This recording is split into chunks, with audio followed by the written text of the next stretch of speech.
Lekitotik irtetzea debekatuta, salbuespenak salbuespen.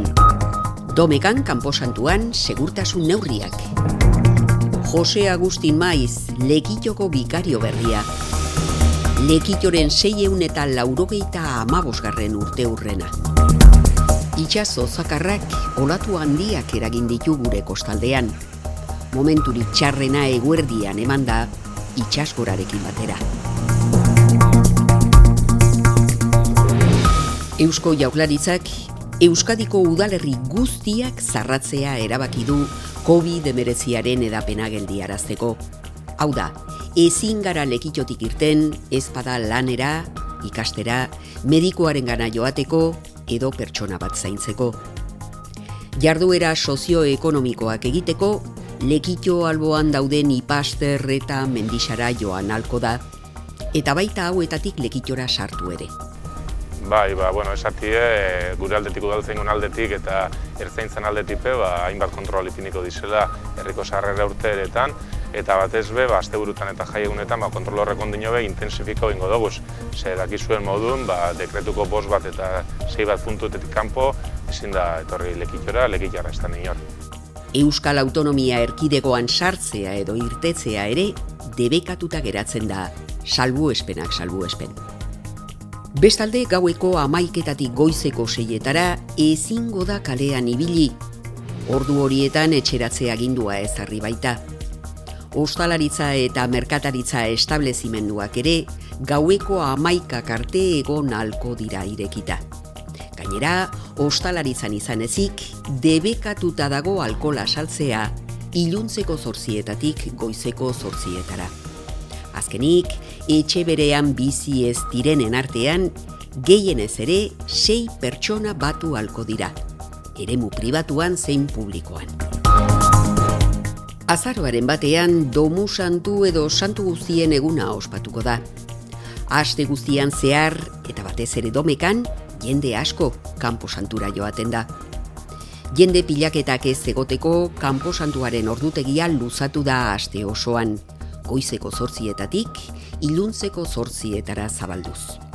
Horretaz gain, Domekan kanposantua 3 gunetan banatuko da, eta gune bakoitzera sartzeko ate ezberdin bat egongo da. Horrekin joan etorriak errazago bideratu ahalko dira. Herritarrei laguntzeko asmoz, informazio puntu bat jarriko da, eta kanposantuaren inguruan laguntzaileak egongo dira jendea bideratzeko. Era berean, urriaren 31, Zabatuan, eta azaroaren batean, Domekan, ezingo dira autoak igo kanposantura.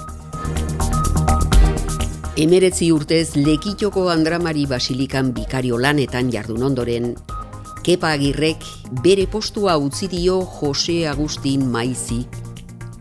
Eukaristia berezi batean, Kepak ongi etorria eman zion bere ordezkoari eta eskerrak eman zituen urte guzti hauetan Lekitarren aldetik jasotako maitasun eta harrera onagatik. Orain, Jose Agustin Maiz izango da bikario lanak egingo dituena, eta erronka oso polita izango dela aitortu du. Gotzainaren izendapena jason ebanean, posik etorren nintzen, ilusioa handizaz. Bai, hoize da gizia. Ezautzen eban ingurua, Lekeitio eta ingurua ezautzen eban, ze lurraldeko zera bikaixo alez, batzar asko euki izan da hemen, eta ordun hemen eta inguruko herri txikitxoetan, ezta? Da ordun ezautzen eban, herri barri batera juten zanean, beti juten zan motzila bategaz, da atzean itxido zuzen pertsonak, lagunak, inguruak, parrokiak, da horrepe, hasieran bere pisua daukie, ezta? Baina bez, posik eta ilusioiaz. Da, guria izango litzake, itxaropena sortzea eta baikortasuna lantzea, ezta?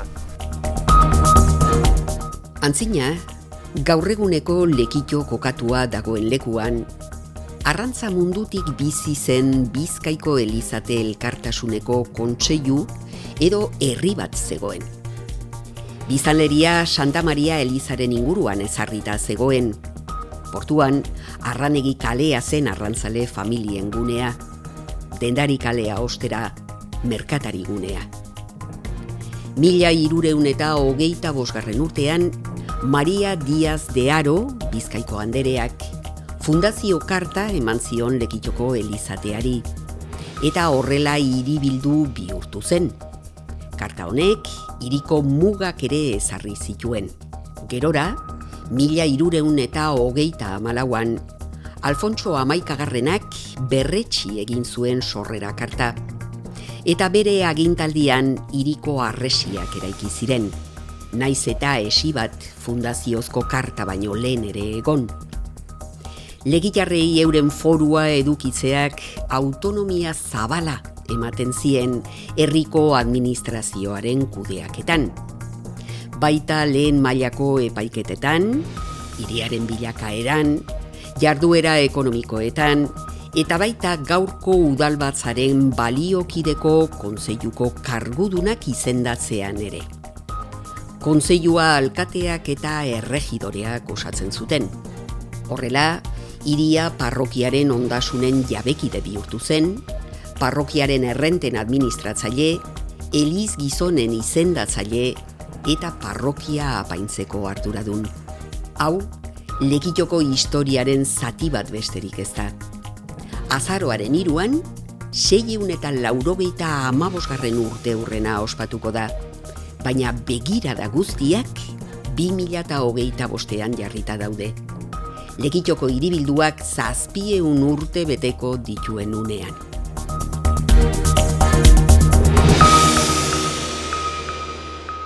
¿Cuándo nos habla Dios?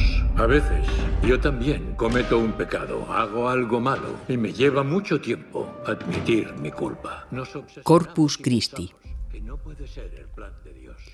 20 urteko Danielen istorioa kontatzen du. Gazteen atxiloketa zentroan bizi den bitartean, iraldaketa espirituala jasango du. Apaiz izan nahi du, baina ezinezkoa zaio bere aurrekari penalengatik. Herri txiki bateko arotzeria tailer batera lanera bidaltzen dutenean, apaiza dela esango du, eta bertako parrokiaren ardura hartuko du ustekabean. Predikari gazte eta karismatikoaren etorrera, aukera bat izango da herri txiki horretan gertatutako tragedia baten ondoren, bertako komunitateak sendatze prozesua hastezan. Amar a alguien a pesar de la culpa, sin importar lo que sea. Espero que el vicario vuelva pronto, si no yo.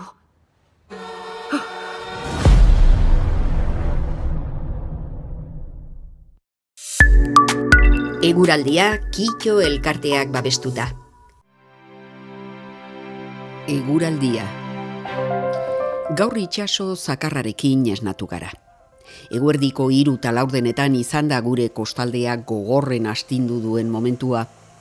Datozen orduetan olatuen altuerak bera egingo du nabarmenki. Eguraldi argia izan da nagusi eta temperaturak gora egin du 20 gradu zentigradura arte. Bihar giro eguzkitsua eta epela espero dugu. Arratsaldez hodeiren bat, baina orokorrean giro argia. Zapatuan giro eguzkitsua. Haizeak egotik jotzen jarraituko du eta udaberriko balioetara bultzatuko ditu termometroak, eguerdian 25 gradu zentigradura artekoak izan arte. Igandean hegoaldeko haizearekin jarraituko dugu eta giro epela izango da. Zeruan goiodeiak ugarituko badira ere, orokorrean giro argia espero dugu. Hurrengo astea giro euritsuarekin hasiko dugu.